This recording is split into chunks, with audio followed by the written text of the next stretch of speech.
Traditionally, Tornado Alley's been kind of known as the Plains states. Texas, Oklahoma, Kansas, Nebraska, even as far north as South Dakota.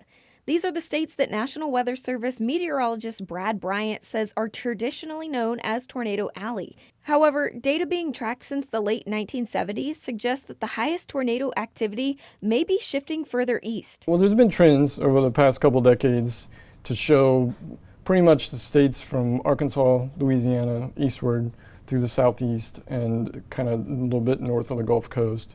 Their data has been showing an increase in tornado activity and a bit of a decrease in the plain states.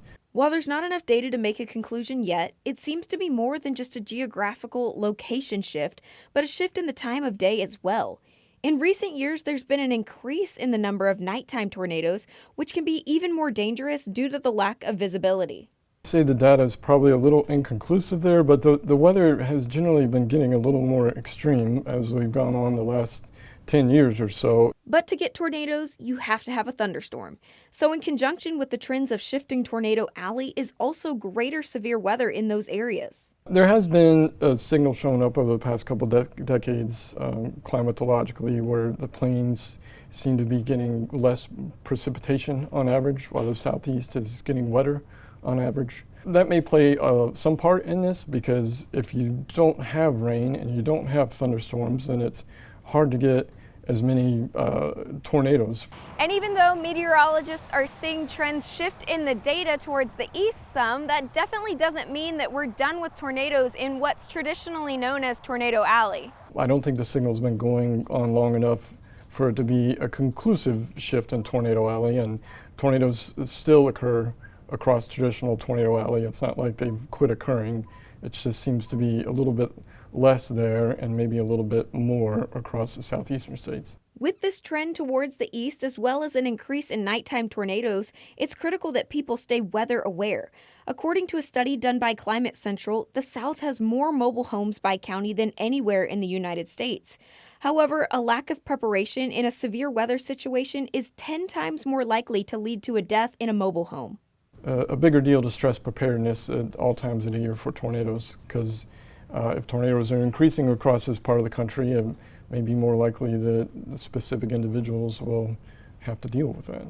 But keep in mind, while the data may show an eastward shift, Texas is still home to plenty of extreme weather. If people in Texas think that this shift is going to mean they no longer have to worry about tornadoes, then that is not the case. Fall signals the start of red leaves, shorter days, and cooler temperatures, and of course that impacts us, but it also impacts wild animals, especially monarch butterflies. Each year, monarchs travel thousands of miles in search of warmer temperatures for the winter. Their journey often begins in Canada and takes them through the United States, all the way to Mexico, where they will hibernate for the winter. Their path south closely mirrors that of a major highway. Interstate 35, that is a monarch highway. That was entomologist Rafia Khan, and she says that monarchs soar across the continent during September, October, and November. Here in the Lone Star State, we most often see them during the last week of September. The shortening fall days and cooling temperatures prompt them to begin this long journey south. They are traveling more than 4,000 miles throughout. And they can travel 100 miles in a single day. That is a long path for such a small creature. To survive this journey, monarchs need to chow down on one very specific plant, the milkweed. This is what will eventually become milkweed, the monarch's main food source. It's a host plant, which means it provides shelter and fuel for their migration. Milkweed can be found all across the U.S. They grow very well in East Texas. And that brings their path right here through the piney woods. Milkweed provides everything a monarch needs, including natural protection from predators. Most birds can't actually eat monarchs because they are toxic because of the milkweed that they eat. Milkweed is toxic to humans and to many animals, but for the monarchs, it is the perfect haven for the long journey south. And lucky for them, many milkweed waypoints dot the I-35 corridor. That's why they are making some oil station, some kind of restroom for those kind of little creatures. These waypoints are designed to provide food and shelter along the monarch's long journey. 4 major monarch way stations are positioned between Dallas and Austin, according to U.S. Fish and Wildlife Service. These 4 were created in partnership with U.S. Fish and Wildlife, TxDOT, and the Native Plant Society of Texas.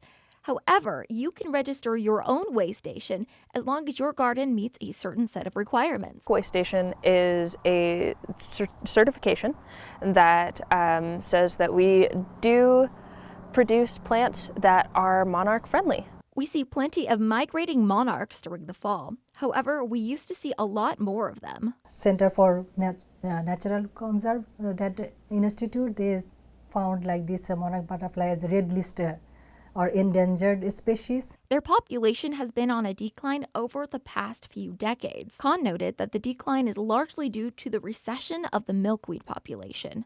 In fact, a recent survey by the World Wildlife Fund showed a sharp decline in butterfly hibernation habitat in Mexico. According to the survey, their hibernation area declined almost 60% between last winter and the year before. But there is also a shift on the summer side of things. As monarchs travel back home in the spring, the milkweed they need to find is growing farther and farther north, according to recent studies. If their milkweed is shifting to the north, these flies or butterflies, they need to fly further to the north. Which means the trek becomes more strenuous and they need to take more stops along the way. But if you're a monarch enthusiast, don't fret, because there are ways you can help. I would say that it would be best to invest in some milkweed, and then I would do a bit of research on what nectar they like the most. And the right plant could lead these small insects to take a layover in your garden. So as we continue the fall season, keep your eyes peeled for specks of vibrant orange in the piney woods, and you might just witness the great monarch migration. For CBS 19, I'm Sarah Blue.